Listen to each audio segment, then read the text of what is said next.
Mana bu ko'ylakchamizni chiroyligini qaranglar. Ustidan shunaqa nejniy kostyumchasi bor ekan. Ichidan lyamочкali ko'ylagi qiziljonli. Risi chiroyli ko'ylak ekan o'zi ham qaranglar. Bo'yi sal pastroq opa-singillarimizga uzun turadi. Bo'yi uzunroq opa-singillarimizga fransuzcha uzunligi desam ham bo'ladi, lekin jam qanaqa emas ekan. Kaltamasda uzunroq turadi xullas. Maza qilib kiyasizlar. Ani o'ralashib yurmaysizlar-da, uzun bo'lib.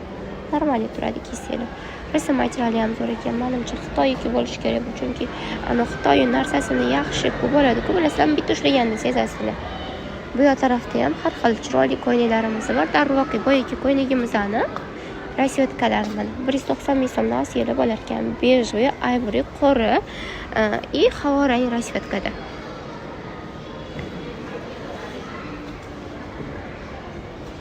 Kostyumchali ko'ylagimiz.